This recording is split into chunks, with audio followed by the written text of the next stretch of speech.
Some of my all-time favorite desserts hail from the South. Heirloom recipes passed from generation to generation are the pride of Southern bakers, and today on Martha Bakes, I'll share 3 enticing desserts that you'll want to try.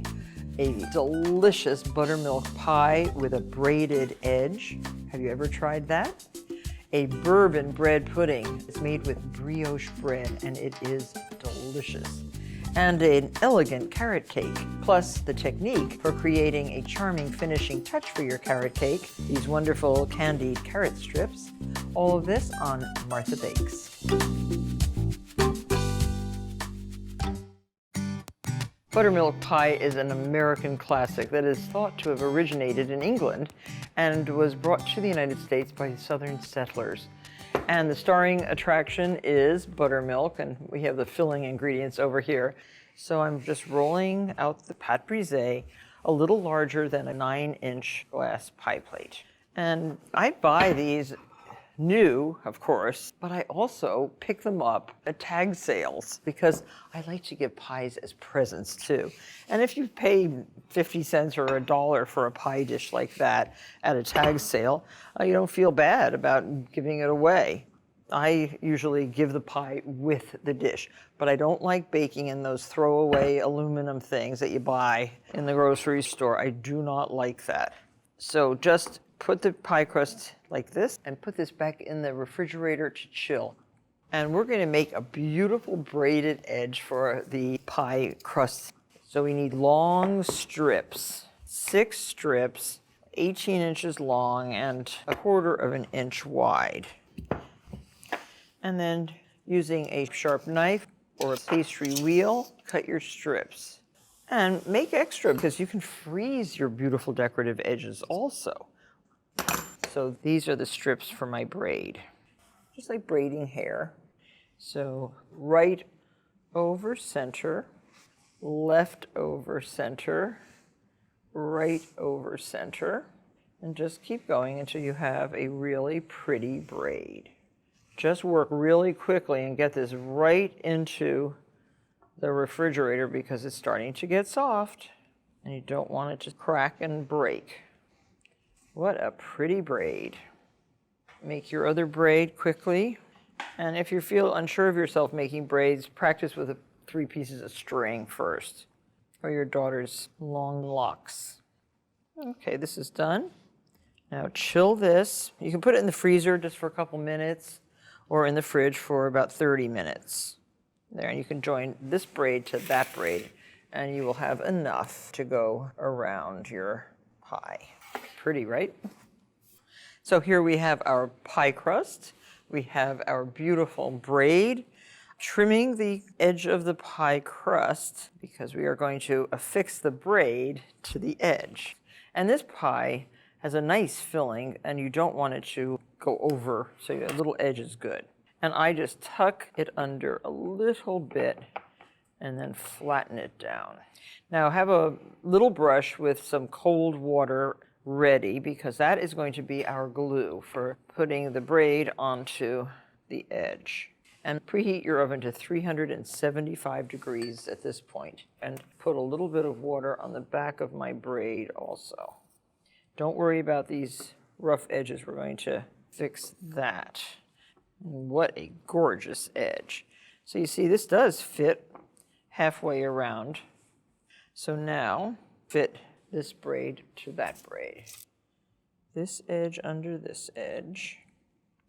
Just want to make it as invisible as possible if you can. And now these little messy edges just cut. I have one in the freezer just chilling, so let me get that one out. So now line this with a parchment round.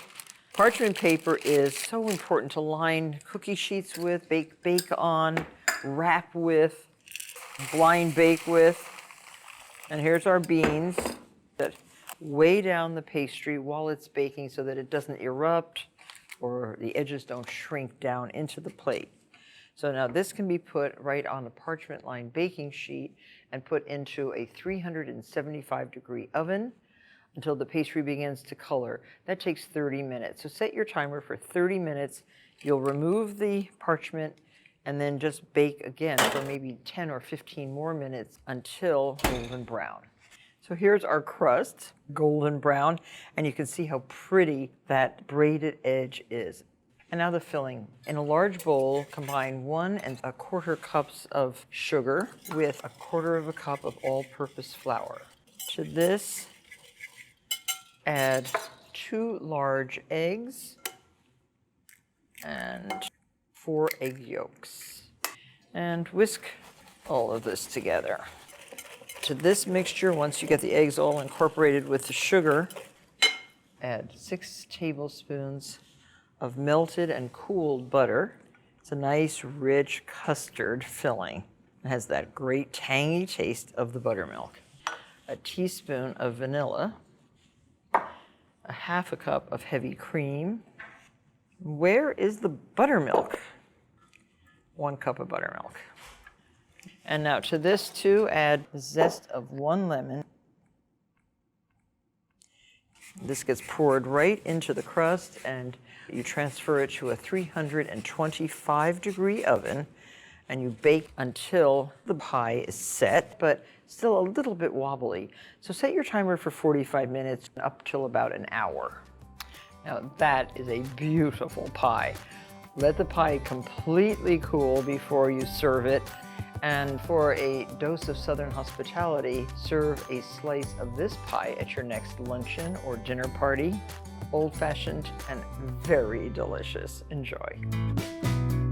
Many consider bread pudding to be the apple pie of Louisiana. There are countless variations, both savory and sweet, but I've decided to make my bread pudding in individual ramekins and serve it with a decadent bourbon spiked sauce.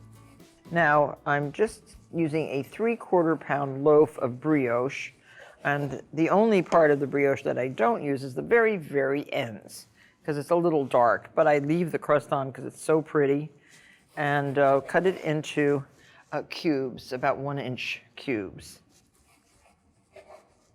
Put all of the bread into a big bowl, and then add the other ingredients. And I've cut the brioche with a serrated knife so I don't squash it too much. But that's easy. 1 cup of heavy cream. And let the bread really soak up the liquid. And 1 cup of whole milk. It only matters that you have enough liquid to really permeate the cubes of bread. And we need 3 large eggs. And beat these up. Get those eggs broken nicely, and add 1½ teaspoons of vanilla.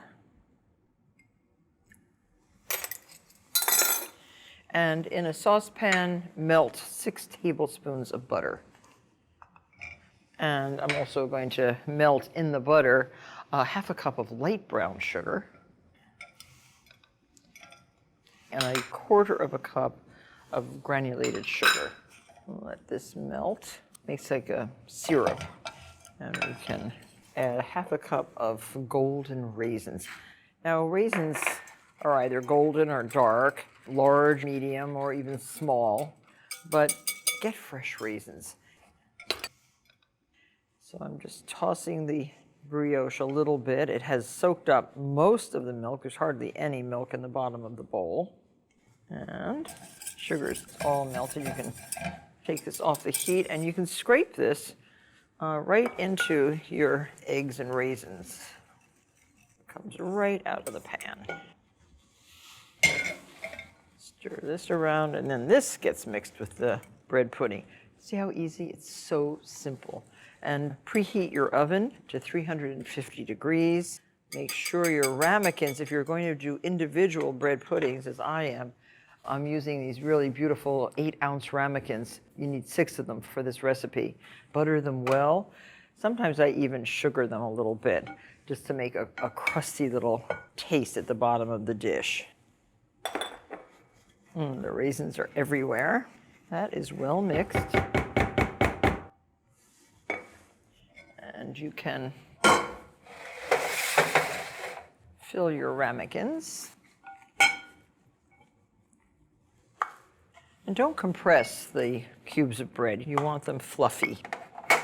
And they get a little fluffier as they bake too. And we want to use up all the mixture. So any extra liquid, just pour into the ramekins. All done. Now, cover the ramekins first with a piece of parchment paper, and then with a large piece of aluminum foil. You just don't want the aluminum foil touching your food. And into the oven for 20 minutes. Set your timer for 20. Take off the foil and the parchment and bake it another 20 minutes until the tops are golden brown. So now for the sauce that goes on your gorgeous bread puddings, which have been out of the oven. Don't serve them piping hot out of the oven. They're too hot. The sauce is very easy to make. Melt in a saucepan 2 tablespoons of butter, unsalted. Have a 1/4 cup of heavy cream, a 1/2 cup of confectioner's sugar, and 1 tablespoon of bourbon ready to go. And that's the sauce. It's so easy, but very tasty. As soon as the butter is melted, just remove it from the flame. Don't brown it. It's not a brown butter sauce. Add 1/2 cup of confectioner's sugar, your 1/4 cup of cream, and 1 tablespoon of bourbon. Smells really good. And when all the lumps are out of the sauce, just pour it into a small pitcher. Now this is enough for 6. And then when you serve this, oh, so good, just pour a little bit over each pudding. This adds a little bit more flavor, certainly a little bit more moisture, and I think you'll agree that this bourbon bread pudding is as decadent as spending Mardi Gras in New Orleans. Enjoy. In the South, from baptisms to funerals, no occasion is complete without a spectacular layer cake. And we have one that is as show-stopping as can be. It's a carrot cake packed with carrots, toasted pecans, and a touch of fresh ginger. This delectable layer cake is covered in a heavenly orange cream cheese frosting, and it's lots of fun to make. So grate 2½ cups of grated carrot. This is a giant horse carrot, perfect for juicing as well as for grating. And we need 2½ cups. And the rest of the cake, very straightforward. So 3 large eggs, break those into a bowl. 1 teaspoon of vanilla. And whisk your eggs up with 2 cups of sugar. These are the wet ingredients. That's 1 cup. Now add your 2nd cup. And buttermilk. 1/3 cup of buttermilk. And to this, but without using a whisk because the carrots will get all stuck up in it, add your 2½ cups of beautifully grated fresh carrots.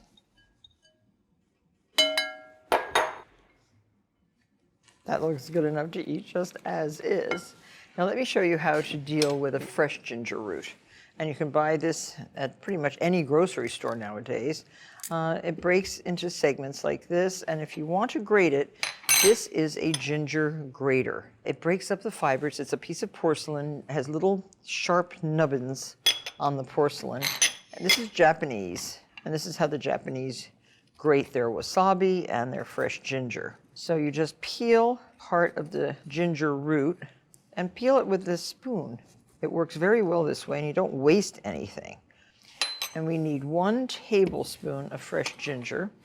That's the tablespoon, so I'm just, now look, this breaks up the fiber and extracts the juice of the ginger and leaves all the inedible parts of the ginger root separate. So fragrant. Brush this right off into your mix. There, that's your fresh ginger. So stir that up. And now sift your dry ingredients, 3 cups of all-purpose flour, and I use unbleached flour. 1 teaspoon of baking soda, 1 teaspoon of cinnamon, teaspoon of salt, and 2 teaspoons of baking powder. And I have 2 8-inch cake pans that have been buttered, lined with a piece of parchment paper. There's a piece of parchment paper here on the bottom. Then that is buttered and floured. And 1/3 of a cup of toasted pecans. I'm just adding that into our dry ingredients. And now 3 sticks of butter, 3/4 of a pound, melted and cooled. So we're going to add some of the flour to our carrots and stir that in. Now, a lot of these vegetable cakes, I call them, like zucchini bread cake or carrot cake, call for oil. And this is different because I bake my vegetable cakes with butter, and it's a different taste. Preheat your oven to 300 degrees. And this is a layer cake. And when I said that layer cakes are front and center at most parties in the South, I think you'll agree with me. When you go to a beautiful party, there's always a lane cake, a hummingbird cake, a carrot cake. You want these as even as you can make them. So if you're not good at eyeballing, use a scale. Flatten the batter. Now bake these until a cake tester inserted in the center of each layer comes out clean. That takes about an hour. Isn't this amazing? And the frosting's so simple. You've made it before, but this time we're going to actually flavor with the zest of an orange. 2 sticks of unsalted butter, 1 pound of cream cheese, and 2 cups confectioner's sugar, sifted. Make sure you put it through a sieve. You don't want any lumps. And a nice pinch of salt. And while that is creaming, zest your orange with your great grater. Give that a good beating. And then start adding your sugar. This is the easiest frosting to make. It's great for cakes, cupcakes. Any leftover can be kept in the refrigerator for a few days and used on another project. You can put your zest right in there. All done. So there's our frosting. How beautiful is that? About 3/4 of a cup between the layers. And you can just spread that to an even thickness. Using a turntable helps a lot. Second layer right on top. And before you serve, after you frost, of course, refrigerate for 3 to 4 hours. Helps the cake set. Kind of pull the frosting all the way down so you don't see the cake round. But having a round of cardboard underneath a cake like this makes it so much easier to transport the cake, move it from platter to serving dish, whatever. So this is going to be just the plain carrot cake. In the next segment, we're going to show you how to embellish the cake with a very special decoration. Now, just pull out these excess pieces of parchment, our little cake aprons, and you can chill this 3 to 4 hours before serving. Joining me from our test kitchen today is Jason Schreiber, who is an expert at putting the finishing touches on cakes. Jason, tell us what you have in mind for this carrot cake. I think I have an idea since I see some strips. Yeah, you can probably guess. We're going to put some carrots on top. And I think it's just a nice idea to give a hint as to what the inside of the cake is going to be. So real like. carrots. So these are real carrots. And once you make the strips, you cook them in? We're going to cook them in a heavy syrup. So if you want to get that started, it's 2 cups of water and then 4 cups of sugar. It sounds like a lot. It doesn't all go into the carrots. No. But 4 cups, so a simple syrup is 2 cups water, 2 cups. Yeah, simple is equal parts. Yeah. So this is a heavy syrup.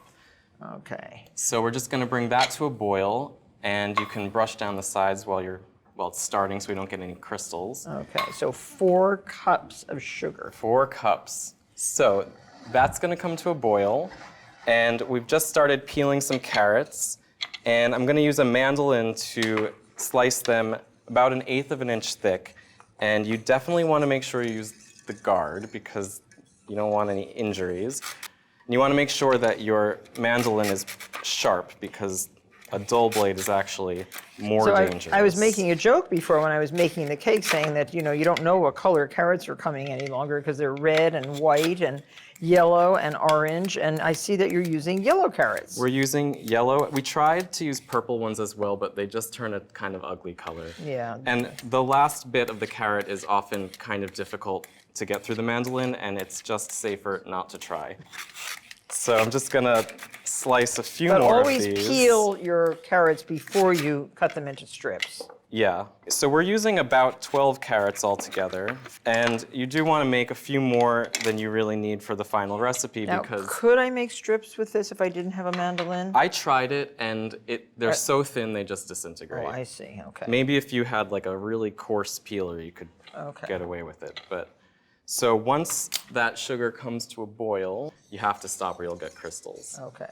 But you have some already done. I have some already. So basically, these will cook in the syrup for 25 minutes, and then we're going to strain them out. And this is a second syrup that we've made, and this one is even heavier. Oh. It is 3 cups of sugar to 1 cup of water. It's a very So dense this syrup. is 2 to 1. Yep. And this is 3 to 1. Exactly. Okay. So that syrup has come to a boil, and I've transferred the carrots from one syrup to the other, and we're just going to take that off the heat and let it cool until they're cold enough to handle. So now we're going to take Jason's advice and elevate our carrot cake and even some cupcakes to the next level by creating things out of the candied carrot strips. Yeah, it's easy. You can basically do anything you want, but I thought it would be nice to just make a little diagonal pattern up the side of the cake. And I'm going to use a pair of scissors just to trim them.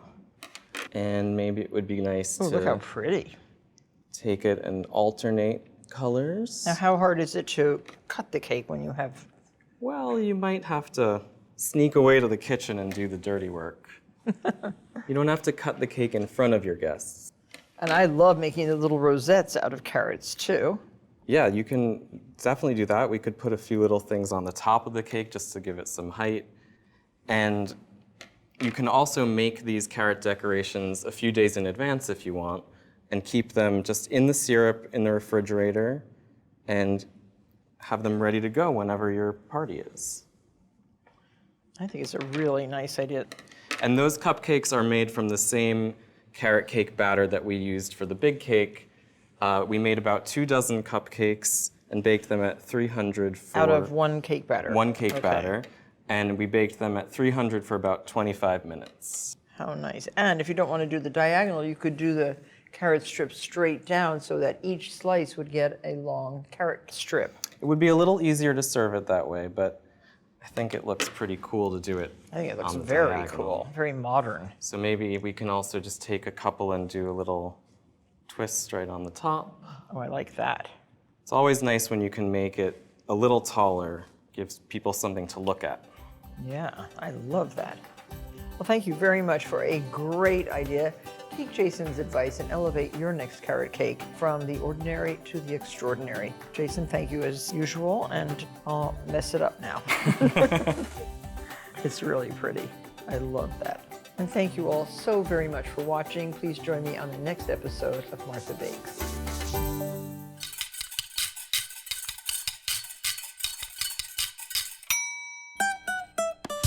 Place a generous mound of frosting in the center of each cupcake. Begin at the center of the cupcake and spread the frosting in a tight circular motion. Frost using the back of a small spoon to create swoops. You can also use a pastry bag fitted with a large round tip to pipe while swirling the tip and releasing as you pull up to form a peak for a fun, soft serve look.